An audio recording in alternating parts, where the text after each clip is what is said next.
It's not plugged in, Steve. Power. Don't worry about it.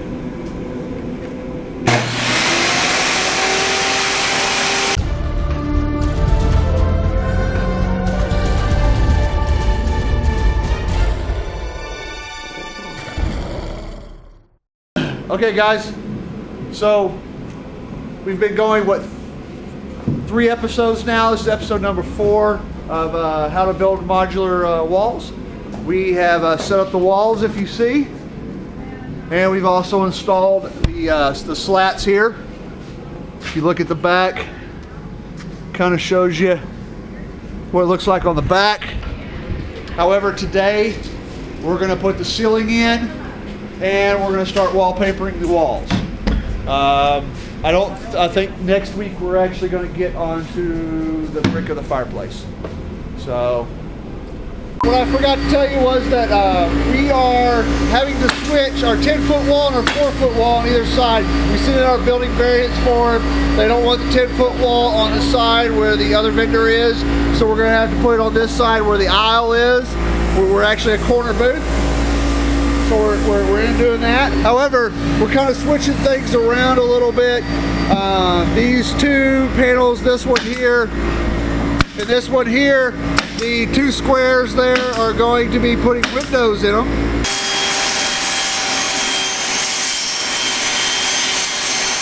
Okay guys, we started the ceiling process. What I do is I take a piece of plywood.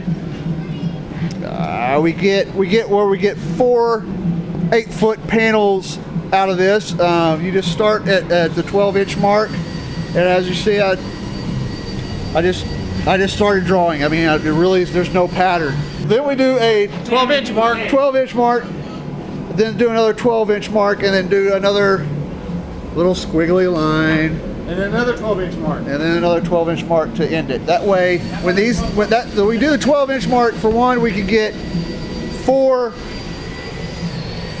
pieces out of one panel, but also 2, that way it butts up to the next panel whenever we're putting them up. Right. So your 12-inch mark is your benchmark. That way, when you have the paradigm of putting them together, they'll match. That way, if we come back a week later and it's fallen off our radar, it still matches.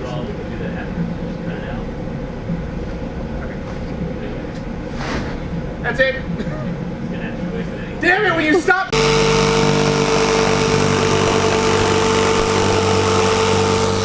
Well, if you've seen earlier episodes of Haunter's Life, whenever we've worked on the ceilings in the haunted house, we've always put the slats up on the ceiling while it's up on the ceiling, which of course is many back-breaking hours of reaching up and getting up on the ladders. Since this is a modular set, we actually cut out the shape of the ceiling that we're going to put up. We've got our slats cut. We're going to go ahead and liquid nail them down. Once we're done with the liquid nail, we're going to get the 2 slats together to put on top to screw up through the bottom, which will give it a little extra support. Once that's done, we will flip the whole thing over, we'll stain them, and get them ready for all the distressing that we're going to do before we actually put it up onto the ceiling.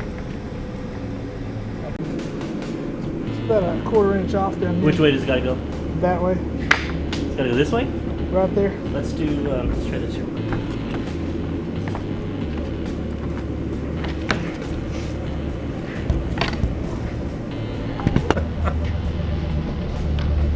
Okay. We're gonna need some small pieces. You saw us doing the longer slats over there. To do the shorter slats, which we'll have on the sides. Now, of course, we just don't put the slats up. We actually cut the edges to make them look like they're broken off, like so.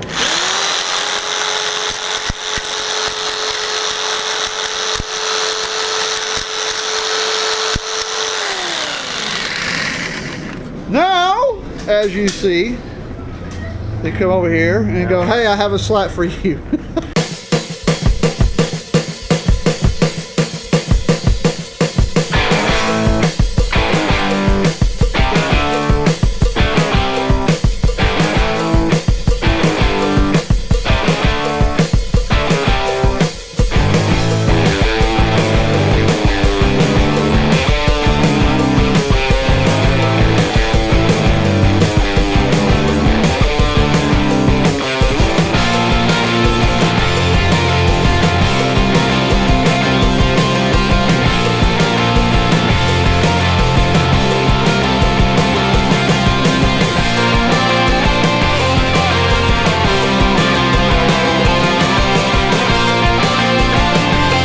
can see, Mike is putting up the wallpaper.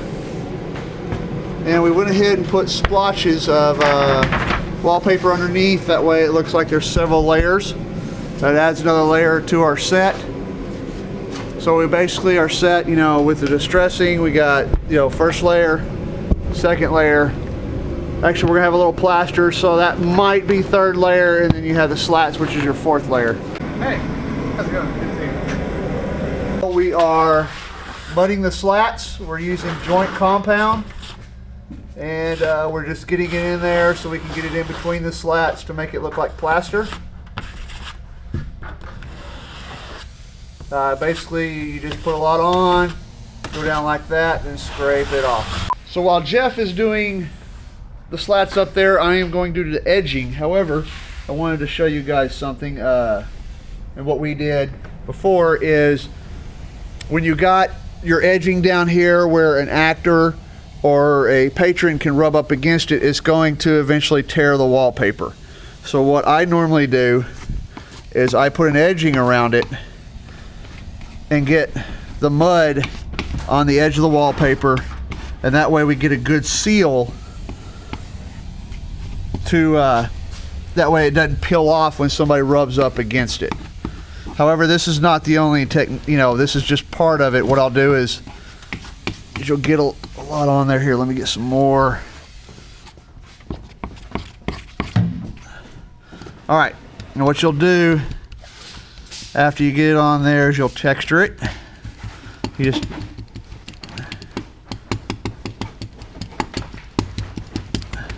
and then once you get that, you'll just go back over very lightly.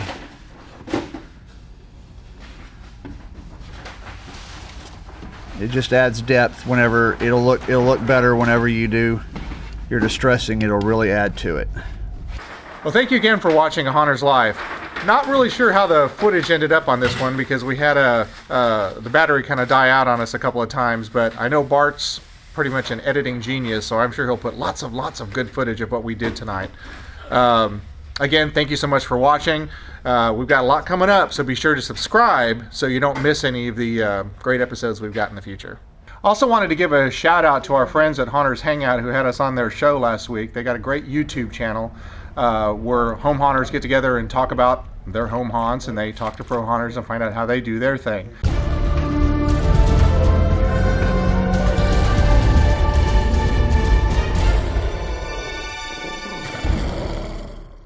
If you've seen earlier episodes of If you've seen earlier episodes of Haunted Life, you know that whenever we've done slats up on the ceiling, we do them while the ceiling is up on the ceiling and we're up on ladders, and it's really a lot of fun and it takes a lot of time.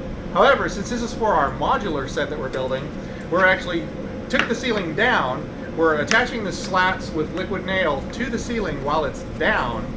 Once we have them all attached, we're going to take two of the slats, to put them across like this so we can screw up into them. That'll give it bracing. That way, when we're moving it from city to city, they won't all fall apart.